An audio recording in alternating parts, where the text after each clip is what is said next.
Бүгүн Кыргызстанда энергетиктер майрамы белгиленди. Кесиптик майрамды утурлай министрлер кабинетинин төрагасы Акылбек Жапаров энергетика тармагына жаңы техникаларды тапшырды. Жалпысынан 2023-жылы 178 техника сатып алынып, ага 814,2 миллион сом бөлүнгөн. 2024-жылы дагы министрлик өзү 1 миллиард сомго 252 техника сатып алууну пландап жатат. Sizlerge Жакшанкай шарт түзүп берүүгө биз мындан ары да колубуздан келген аракетти жасай беребиз. Энерго тармактагы каатчылык жоюла элек. Кыргызстан электр энергиясына болгон ички суроо талапты жаба албай, аны импорттоого аргасыз бойдон калды. Энергетика жабдууларынын 80%дан көбү эски. Жабдууларды жаңылоого мүмкүндүк алуу үчүн быйылкы жылдын 1-майынан тарта светтин баасы 30%га көтөрүлдү. Дайыр жолу кайталайын, 700 киловаттка чейин 1 сом болот. 700 киловаттан ашкандан кийин мурда 2 сом 16 тыйын болчу, ошол эле баа кала берди. Токтогул суу сактагычына акыркы жылдары суунун келиши азайып, ошол эле маалда электр кубатын пайдалануу көлөмү өсүүдө. Ал эми ортодогу таңкыстык 3-4 миллиард киловатт саатты түзөт. Мындан улам 24-июлда президент Садыр Жапаровдун жарлыгы менен энергетика тармагына 3 жылга өзгөчө кырдаал киргизилди. 2026-жылдын 31-декабрына чейин Кыргыз Республикасынын энергетика тармагында өзгөчө кырдаал режимин Кыргыз Республиканын президентинин жарлыгы менен жарыялоону сунуштайм. Энергетика министрлиги жыл башынан бери 3 миллиард киловатт саат көлөмдөн ашыгыраак электр энергиясын коңшу өлкөлөрдөн импорттогонун маалымдады. Кыргызстан быйыл 17 миллиард киловатт саат керек десе, өзү анын 14 миллиардын гана өндүрүүгө чамасы жетти. Себеби суу тартыштыгы жана керектөө жылдан жылга жогорулап баратат. Кыргыз өкмөтү бул кризистик кырдаалдан кеминде 3-4 жылда чыгып кетерин айтууда. Ага карата бир катар иш аракеттерди баштады. Камбарата биргесинин ири курулушу башталып жатат. Экинчи этабына өтүп атабыз. Токтогул ГЭСинин реконструкциясы 2025-жылы бүтөт. Өмүрү дагы бир 40-50 жылга узарат.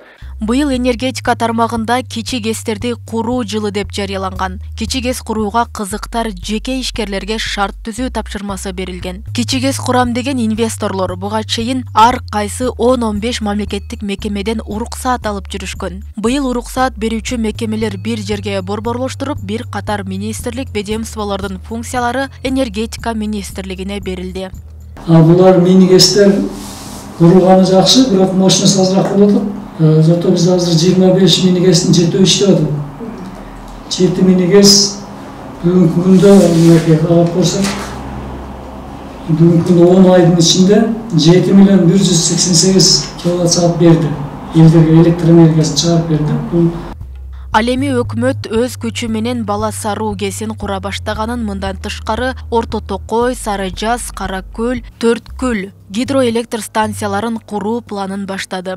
Биз мына Токтогул ГЭС, Көрүпсай ГЭС, аябай бизде чоң ГЭСтер бар да. Ошолор биздин гидроресурстун болгон 10% колдонулган. Биздин 90% ресурсубуз жатат колдонулбайчы. Аны колдоно турган болсок, биз энергия кризисинен жөн эле чыгабыз. Президент Садыр Жапаровдун Кытайга болгон иш сапарынан кийин Кытайдын ТВ компаниясы менен Сары Жаз дарыясына ГЭСтер каскадын жана Кемин Торугарт жогорку чыңалуудагы электр линиясын куруу жөнүндө меморандумга кол коюлду. Нарын дарыясына Казарман ГЭСтер каскадын куруу тууралуу инвестициялык келишимге кол коюлду. Аны кытайлык 3 компания курат жана 2030-жылга чейин колдонууга берилет. Негизги керектөөчүлөрдүн маселесин чечиш керек. Менин өзүм көз карашым ушундай. Анан чоң ГЭСтерибиз, мына чоң крупный салынганда Камбарата 1 деп аз долбоорлор жүрүп атат. Курулушу деле башталды, буйруса алар экспортко чыгыш керек. Биз электр энергия сатып, Гөрөтастарда 10 жылда байып кеткен чоң-чоң өлкөлөр болот. Биз чөлдөрдө ушинтип байып атсак да, биз суу менен суунун күчүн пайдаланып туруп, ушундай байып кеткен өлкөгө айланышыбыз керек. Швейцария өкмөтүнүн жардамы менен ат башы ГЭСи реконструкциялоо иштери аяктап, анын кубаттуулугу 40 мегаваттан 45,7 мегаваттка көбөйдү. Токтогул ГЭСинин дагы бир агрегаты 48 жылдан бери алгачкы ирет жаңыланды. Номер 2 агрегатын реконструкциялоо жана модернизациялоо иштери ийгиликтүү аяктады. Гидроагрегаттын негизги жабдуулары, көмөкчү системалары менен бирге монтаждоо иштери 100%га аткарылды.